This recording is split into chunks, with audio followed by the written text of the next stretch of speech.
Welcome to the AEN Stories channel. Let's dive in, because this story has been a weight in my chest for months, a truth I carried like a splinter, sharp and buried deep, until I finally poured it out to breathe again, to find air in a world that felt suffocating.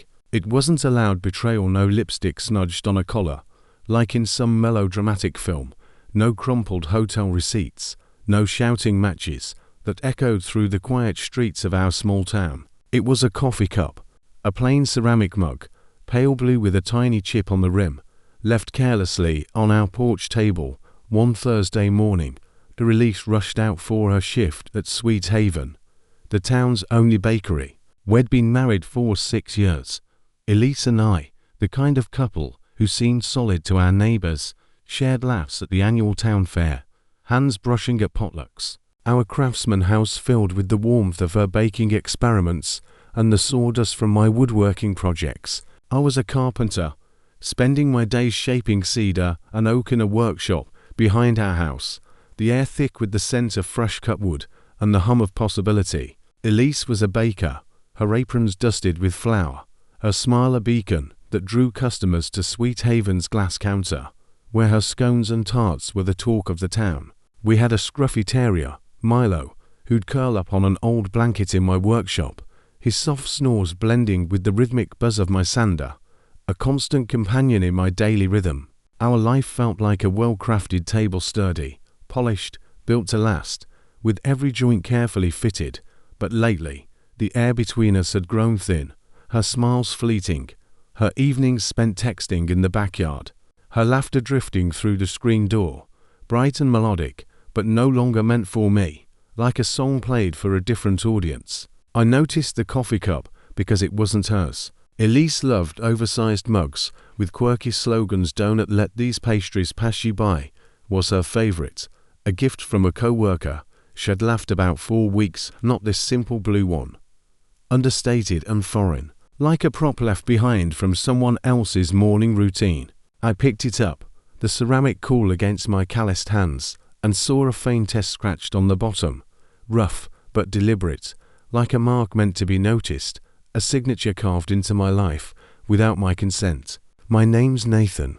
The S hit like a quiet jolt, a puzzle piece I didn't want to place, a whisper of something wrong that settled in my gut like sawdust, gritty and persistent, clogging the smooth flow of my thoughts. I stood on the porch, Milo nudging my leg, his tail wagging obliviously, his brown eyes looking up at me as if nothing had changed, and I turned the cup over in my hands, my mind racing with questions I wasn't ready to ask. Was it a customer's, a co-worker's, a mistake from the bakery, left behind after a staff meeting, or a rushed cleanup? I told myself it was nothing, a stray item from one of her hectic shifts, maybe dropped by a barista during a delivery discussion. But doubt crept in, soft and stubborn, like a crack splintering through a freshly sanded board, threatening the strength of the life we'd built together. I left the cup where it was, planning to ask casually when she got home, to keep my voice steady and avoid the accusation I could already hear her deflecting with that bright, practiced laugh she used to charm customers and neighbors alike. But the question stuck in my throat when she walked in, her cheeks flushed with a glow I hadn't seen in months, her eyes bright with a spark that felt distant, like it belonged to an Elise I no longer knew. "A stranger wearing my wife's smile. Crazy day at the bakery," she said, dropping her flour-dusted apron on the chair, kicking off her sneakers, and planting a quick kiss on my cheek, her new citrus perfume sharp and unfamiliar. Not the lavender one he'd bought her for our 4th anniversary. The one she'd said smelled like home. I nodded, forcing a smile that felt like sanding a knot I couldn't smooth, but the S stayed with me, a splinter in my thoughts, digging deeper every time I tried to ignore it. Every time I tried to convince myself I was overthinking a chipped mug no bigger than my palm. The next day, I couldn't let it go. The cup, the perfume, her distracted smile, they swirled in my head. A storm of questions I didn't want to face, but couldn't silence, like the whine of a saw blade hitting a hidden nail. While Elise was at a staff training, I did something he'd never done before. I searched her bag, my hands trembling as guilt knotted my stomach like tangled wood grain, rough and unyielding. The cup was gone. its absence louder than its presence, as if it had been reclaimed by someone who knew its significance, someone who wasn't me. But inside a side pocket, I found a folded bakery receipt, dated for a night Shed claimed to be at a recipe testing session, listing to coffees, and the shared blueberry tart, paid for by someone else. The ink smudged as if it had been tucked away in haste. My heart sank, heavy and cold, like a mallet dropped on my workshop floor, the impact reverberating through me, shaking the foundation of our life. Who had she shared that tart with? Why had she lied about that night? Was this a one-off, or the start of something deeper, something that had taken root while I was sanding boards in my workshop, believing we were still a team? I photographed the receipt with my phone, my fingers clumsy, my breath shallow, and slipped it back exactly as he'd found it, my pulse loud in my ears, drowning out Milo's curious yip. He nudged my leg, sensing the shift in my mood, his head tilted as if asking what was wrong. That evening, over a dinner of her rosemary bread baked distractedly, the crust hard, the herbs unevenly mixed, she was glued to her phone, texting with a smile she didn't share with me, her fingers dancing across the screen with a purpose that excluded me entirely, as if I were a piece of furniture in our own home. "Work stuff," she said, her voice too bright, too practiced, as she angled the phone away, her eyes avoiding mine, as if I were a stranger sitting across the table. I didn't push, didn't want to hear the lie I knew was coming, but the doubt grew, a shadow spreading across our life, dimming the warmth of our kitchen, where we'd once laughed over spilled flour and planned a future filled with homemade bread and quiet evenings by a fire. Later, as she slept, her breathing soft and untroubled, her hair spilling across the pillow used to, when we'd stay up whispering dreams, her bakery becoming a local legend, my workshop expanding. Maybe a kid running through a future cabin in the woods. I lay awake, staring at the ceiling, the S burning in my mind like a brand, a mark I couldn't sand away. I didn't confront her, not yet. I needed more than a cup and a receipt, more than a gut feeling that was tearing me apart, piece by piece, like a board splintering under too much pressure. I needed proof I wasn't losing my mind, that I wasn't the paranoid husband she'd accused me of being if I asked the wrong question, her laugh sharp and dismissive, cutting through my resolve like a dull blade. I thought of our early days, how we'd spend evenings in my workshop, her sketching bread designs on a notepad, while I sanded cedar, her laughter filling the air as I showed her how to carve a wooden spoon, her hands clumsy, but eager, her eyes bright with a joy that felt like ours. We'd talk about a future where we'd build furniture for her bakery, where we'd host dinners with her tarts and my handcrafted tables, a life we were crafting together, board by board, recipe by recipe. Had that been real, or had I polished it in my memory, smoothing over the cracks until it shone like a finished piece, too perfect to be true? The doubt was a weight, pressing down, making it hard to breathe, as if the air in our house had turned stale, no longer enough to sustain me. Over the next 3 weeks, I became a quiet observer, piecing together a truth I didn't want to face, each discovery a fresh gouge in my heart, like a chisel slipping on oak. I started noticing things I'd overlooked: her bakery shifts stretching past 11 p.m., her new citrus perfume clinging to her clothes, her wardrobe shifting to soft cardigans and scarves she claimed were just for comfort, but wore only when leaving the house. One morning, while she was out for a supplier meeting, I checked her phone, left charging on the counter. Its passcode unchanged, our anniversary date, a detail that now felt like a cruel irony, a reminder of vows that seemed to mean nothing to her.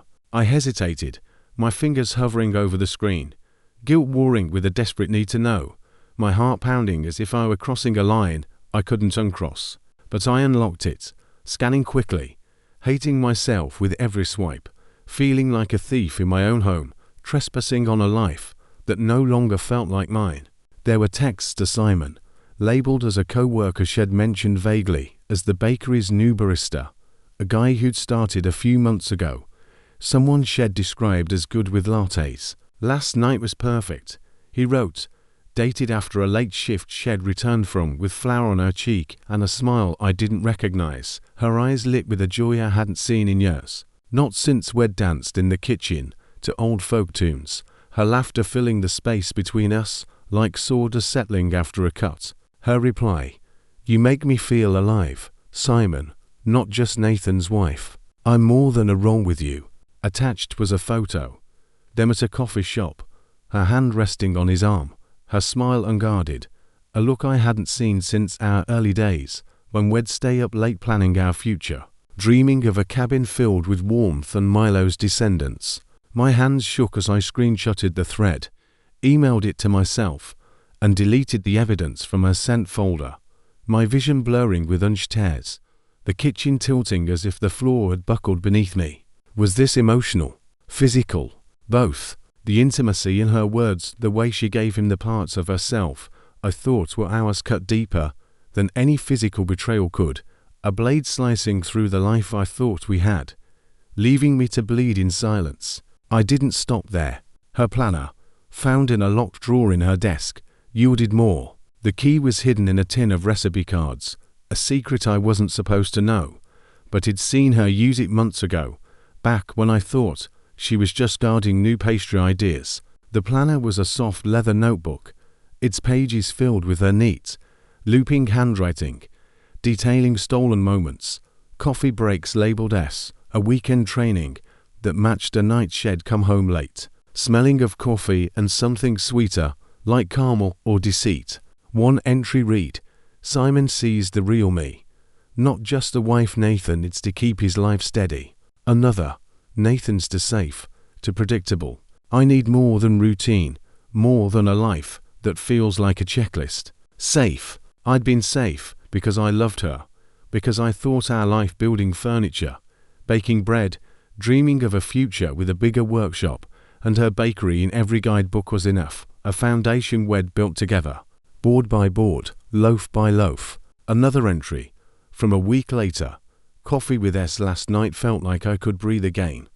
Like I'm not just playing a part in Nathan's world, keeping his house in order, playing a part." It spent years balancing our budget, walking Milo through snowstorms, cheering at our bakery's openings, thinking it was partnership, not performance. I photographed every page, my hands trembling but methodical, each click of my phone a small act of preservation, a way to anchor myself against the tide of her words, which crashed over me like waves against a crumbling shore. I locked the planner away, the weight of her confessions settling like sawdust on my heart, heavy and suffocating, making it hard to breathe, as if the air in our house had turned to ash. I didn't confront her, not yet. I needed more. Needed to be sure I wasn't imagining the betrayal, that I wasn't the paranoid husband she'd accused me of being if I came at her with questions, her laugh sharp and dismissive, cutting through my resolve like a dull saw through hardwood. The thought of her brushing me off, turning my pain into a story she could rewrite, made my stomach churn, a sickening mix of fear and rage. I remembered our early days, how we'd spend evenings in my workshop, her sketching bread designs on a notepad, while I sanded cedar, her laughter filling the air as I showed her how to carve a wooden spoon. Her hands clumsy, but eager, her eyes bright with a joy that felt like ours, a spark that lit up the sawdust-filled air. We'd talk about a future, where we'd build tables for her bakery, where we'd host dinners with her tarts and my handcrafted furniture, a life we were crafting together, piece by piece, recipe by recipe. I'd thought those moments were the grain of something unbreakable, a life we were shaping with care, but now they felt like shavings swept from the floor, remnants of a project abandoned. The doubt was a weight, pressing down, making every step heavier, every breath harder, as if I were working with warped wood, trying to force it into a shape it no longer held. I started therapy in secret, meeting Dr.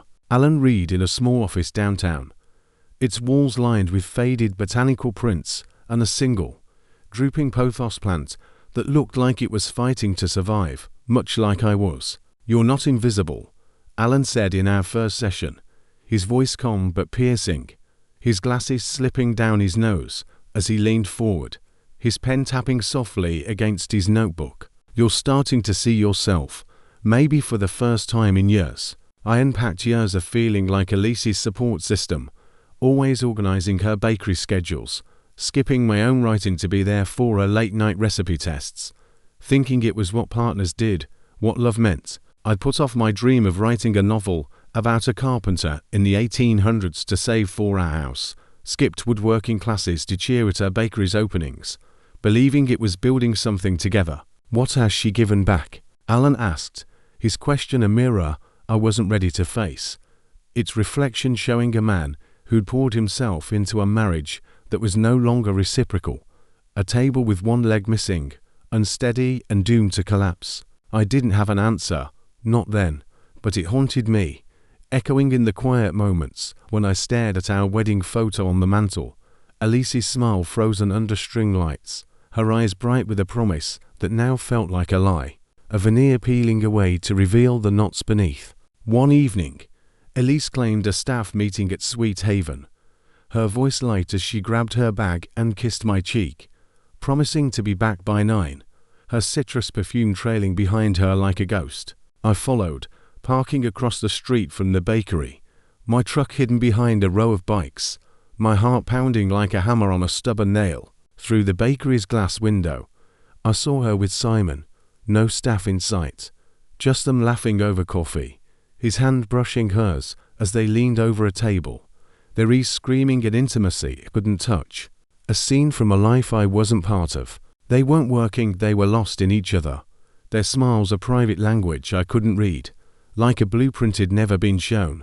I didn't storm in or take photos. I sat there, gripping the steering wheel, my breath fogging the window, and felt the world tilt, as if the table we'd built together had collapsed, its joints giving way under the weight of her betrayal. This wasn't a fling, it was a parallel life, one shed crafted while I was busy keeping ours steady, balancing budgets, walking Milo, believing we were still a team, still building something together. I drove home, Milo greeting me with a wagging tail, his innocence a stark contrast to the fracture in my world. The betrayal wasn't just the possibility of something physical, though the planner's hints of nights by the fire made my stomach churn. It was the emotional theft, giving Simon the parts of her I thought were ours, her laughter, her dreams, the way she'd tilt her head when listening, a gesture that used to make me feel seen, now offered to someone else like it never existed. The pain wasn't sharp like a cut, it was dull, a bruise spreading under my skin, making every moment heavier, every memory suspect. I started noticing more, the way she'd check her phone before bed, angling it away even when I was half asleep, the new scarf she wore 2 shifts, a soft grey one too delicate for flour-dusted work, the way she'd stopped asking about my day, as if my world, my workshop, my clients, my quiet passion for crafting was irrelevant to hers. I went to the town's weekly farmers market, hoping to feel normal, to reclaim a piece of myself in the bustle of stalls and neighbours. The air smelled of fresh bread and apples, the crowd buzzing with chatter, but my mind wandered to Elise, to the cup, to Simon. Ruth, a bakery regular who'd bought one of my cutting boards last year, was there, her basket filled with kale and honey jars. Afterward, I pulled her aside, my voice low, hesitant, as if testing the grain of a new piece of wood. "Does Elise seem off to you lately?" I asked, fishing for a clue without revealing my hand. Ruth frowned, her eyes narrowing slightly, her fingers tightening on her basket. "She's been distracted, maybe.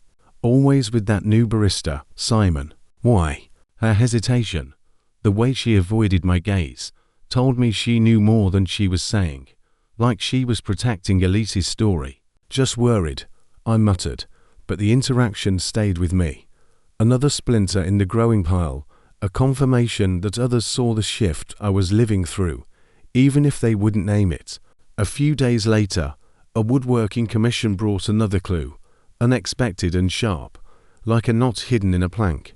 A local cafe owner, Martha, hired me to build a display shelf for a Sweet Haven, a project Elise had suggested, saying it would tie our worlds together. While discussing the design at the bakery, I overheard Simon talking to a delivery driver, his voice low but clear. Elise and I grabbed coffee after closing last week's best night in ages. His laugh, casual and confident, hit like a hammer, and when I glanced over, I saw the blue coffee cup on the counter, its chipped rim unmistakable, It says glinting in the light. Martha, sensing my pause, asked if I was okay, her eyes kind but curious. I nodded. But the moment confirmed what he'd feared.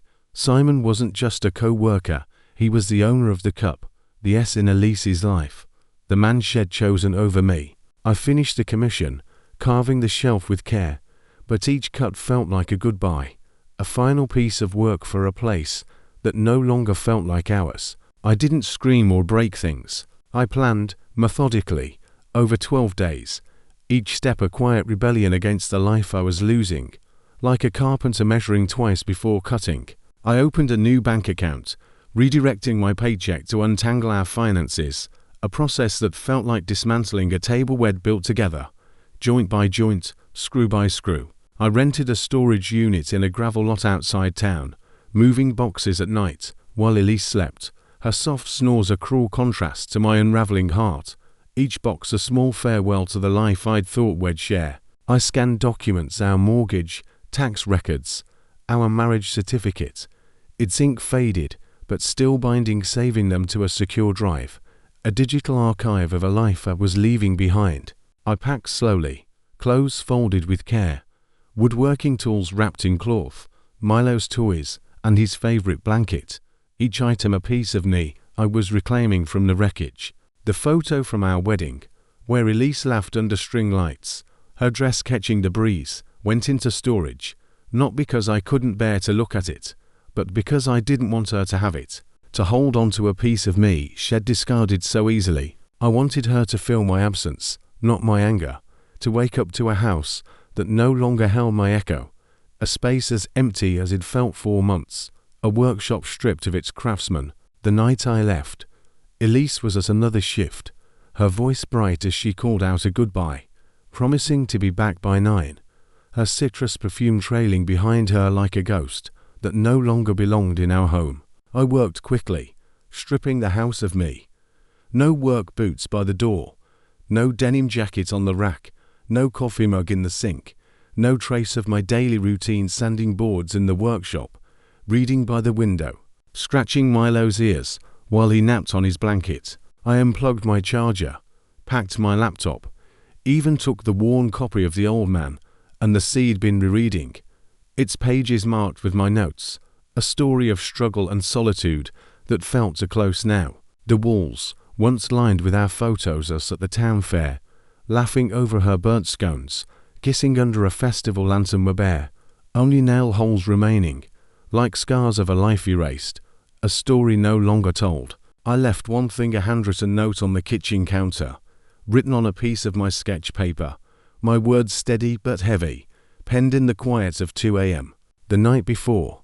Elise, I know about Simon, the coffee cup, the texts, your planner. I'm done being your backdrop, the steady one you don't see. I'm gone. Goodbye. I took Milo, his leash jingling softly as he trotted beside me, locked the door, and drove to a motel an hour away, the small town lights fading in my rear view, the hum of the highway a lullaby to my fractured heart. I felt no triumph, only a hollow relief, like setting down a tool he'd gripped so long, the road stretching dark and open before me, like a blank plank waiting to be shaped. I parked 2 blocks from the house to watch, needing to see her reaction, to know if my absence registered in the carefully curated world shed built without me. At 10:23 p.m., her car pulled into the driveway, her silhouette in a soft cardigan, the kind shed started wearing 4 shifts, its fabric catching the streetlight's glow. Simon's car idled briefly before speeding off, its taillights a red blur in the dark, a silent confirmation of the life she'd chosen over ours. She walked in, carefree, her sneakers scuffing the porch, then froze in the doorway, her posture stiffening as if she'd sensed the void before seeing it. I saw her call my name once, twice, 3 times, her voice rising, then breaking into the silence, a sound swallowed by the empty house. She flipped on lights, her apron hitting the floor with a soft thud as she noticed the empty walls, the missing jacket, my side of the closet bare. She opened the fridge, found my labeled leftovers gone, the craft beer I liked, the sandwiches he'd made for lunch, even Milo's food bowl missing, his water dish absent from its usual spot by the door. Her hand went to her mouth, but she didn't cry, just stood there, staring, as if waiting for me to walk back in with a laugh, saying it was a prank, that he'd never leave her, that I'd stay her steady anchor forever. The carpenter who'd keep her world upright. I didn't. I drove back to the motel, its flickering neon sign buzzing like a heartbeat, and sat on the stiff bed, Milo curled beside me, his warmth a small anchor in the storm. I wondered if he'd made the right choice, or just burned my life to the ground, the question looping in my mind like a saw blade stuck on a knot, its whine unresolved. By morning, I expected her phone to light up mine, texts, calls, voicemails begging for answers, pleading for me to come back, promising to explain away the cup, the texts, the lies. Nothing. Just one text at 11:14 p.m. Nathan, where are you? What's this? No panic, no tears, just mild confusion, as if I'd misplaced myself like a lost recipe card, an inconvenience to her evening's script, a minor flaw in her perfectly baked life. It crushed me, not because she didn't beg, but because she didn't seem shocked, as if she'd always known it'd fade eventually, that I was temporary, a placeholder until someone like Simon came along, someone who made her feel alive in ways I apparently couldn't, someone who fit the new design she was sketching for her life. I didn't reply. I sat in the motel, sipping coffee that tasted like ash, staring at the peeling wallpaper, its faded stripes a mockery of the home we'd built together, a table now collapsed under the weight of her betrayal. Had I been the fool all along, believing in a love shed outgrown years ago?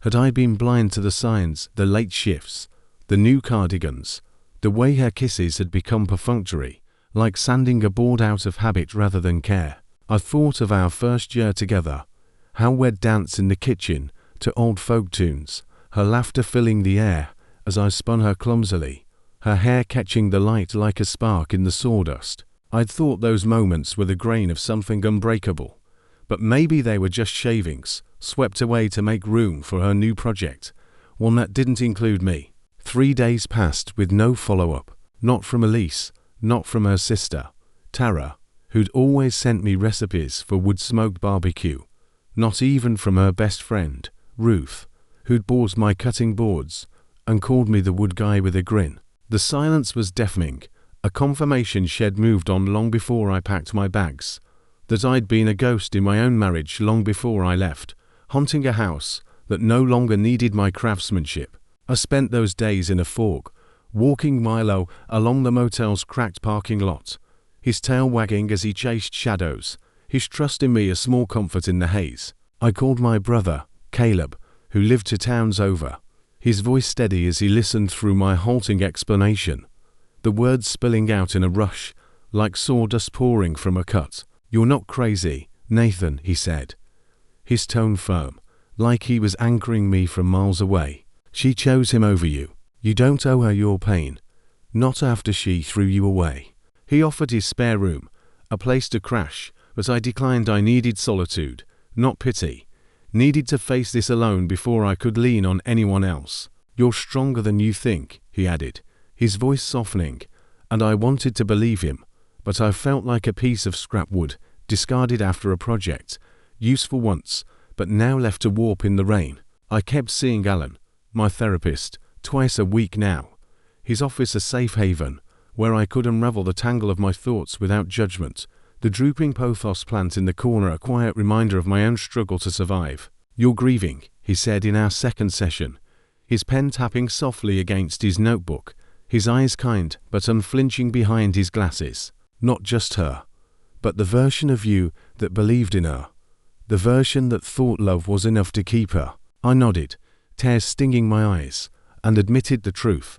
I'd spent years trying to be enough, molding myself to her needs, organizing her bakery schedules, skipping my novel to be there for her late-night recipe tests, cheering at her openings only to realize he'd been invisible to her long before Simon entered the picture. "What did you want from her that you didn't get?" Alan asked, his question a mirror I wasn't ready to face, its reflection showing a man who'd given everything and received only absence in return. I sat there, staring at the pothos, its leaves curling inward like my own heart, and said, "I wanted her to see me, not as the guy who keeps things together, but as the man she chose, the one she loved. The words felt like a confession, a truth I'd buried under years of routine, under the weight of being the steady one, the reliable one, the one who never asked for more, because I thought love meant sacrifice. Alan leaned forward, his voice steady. You can't make someone see you, Nathan, but you can choose to see yourself, to value the man you are, not the role you played for her. On the 5th night, I drove back to our neighborhood, parking near Sweet Haven, its warm light spilling onto the street, a place that had once been ours, but now felt like a stage for her new life. Through the glass, I saw Elise with Simon, her laugh bright and unburdened, the blue coffee cup on the counter, its chipped rim glinting like a badge of her betrayal, its S catching the light like a taunt. They sat close, his hand grazing her arm, her eyes sparkling in a way they hadn't for me in years, not since we'd stayed up late planning a future that felt possible, a house filled with laughter and homemade bread, a workshop where we'd build her dreams alongside mine. I didn't feel anger, just a cold clarity. It'd been grieving a marriage shed already celebrated leaving, a truth that settled like frost in my bones, chilling but undeniable. I drove back to the motel, my hands steady on the wheel, and wrote in a journal I'd started, a cheap notebook from a gas station, its pages already curling at the edges. She didn't just betray me, she erased me, and I let her. No more. I'm not her backdrop anymore. In building my own life now, the words were a vow, not to her, but to myself, a promise to stop living in her shadow, to reclaim the man I'd been before I became her anchor, her safety net, her afterthought. The bakery's annual fundraiser, held 2 weeks later, became the moment Elise's lies unraveled publicly. I hadn't planned to attend, but Caleb, my brother, insisted, driving in from his town with his usual blunt energy, his truck packed with coffee and a fierce determination to pull me out of my fog. You can't hide forever, he said, handing me a thermos as we parked near the bakery, the air thick with the scent of fresh bread and cinnamon. Show them you're not the one who broke. The fundraiser was lively, neighbors crowding around tables of pastries and jams, kids chasing each other, a local band playing softly under a tent. I stayed on the edges, Milo at my side, his leash loose in my hand, but I saw Elise across the lawn, laughing with Simon, the blue coffee cup in her hand, its chipped rim unmistakable. Ruth, the bakery regular, was there too, her eyes flicking between Elise and me, her expression tight with unspoken knowledge. During a speech about the bakery's community impact, Ruth took the microphone, her voice steady but pointed. We're here for honesty, she said, her gaze landing on Elise. Some of us have forgotten what that means. The crowd murmured, confused, but Ruth's words landed like a hammer, and I saw Elise's smile falter, her eyes darting to me, then away. Later, Ruth cornered her by the pastry table, her voice low but sharp, words I couldn't hear, but could feel, like a blade cutting through dough. Elise's face paled, her hands clutching the cup, and for the first time, she looked exposed, her carefully curated script crumbling under the weight of truth. I didn't stay to watch the fallout. I left with Caleb, Milo trotting beside us, the bakery fading behind me, a chapter closing with every step. A month later, I ran into Martha, the cafe owner, at a hardware store, her cart filled with paint cans for her shop's remodel. Nathan, you're here, she said, her voice hesitant, her eyes searching mine. Heard you left town. I nodded, clutching a bag of screws, my heart racing as I weighed whether to speak. Just tying up loose ends, I said, then added, Elise and Simon asked her about the coffee cup. Martha's eyes widened, her hand pausing on her cart. Simon, the barista. I thought she trailed off, realization dawning. I'm sorry, Nathan, she whispered, but I shook my head. Don't be. Just don't let her make me the bad guy. I walked away, feeling lighter, like I descended away a rough edge, reclaiming a piece of the truth. 2 weeks later, I got an email from our old couple's therapist, Dr. Alan Reed, whom he'd sent the planner photos, the texts, and a brief note explaining my absence. Nathan, I'm so sorry, he wrote, his words measured, but heavy with empathy. You deserved better.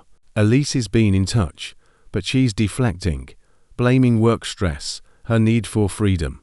Take care of yourself, and let me know if you need to talk. The email lifted a weight, not because I needed validation, but because it confirmed I wasn't crazy, wasn't overreacting to a cup and a hunch. It'd been erased, but I was done letting her write my story. I started hiking. The motel's nearby trails a quiet refuge, their paths winding through pines and wildflowers, the air sharp with earth and freedom. I bought a cheap set of pencils and a sketchbook, drawing the hills at dusk, each line a small reclaiming of my vision, a hobby I'd abandoned when I got too busy being Elise's anchor.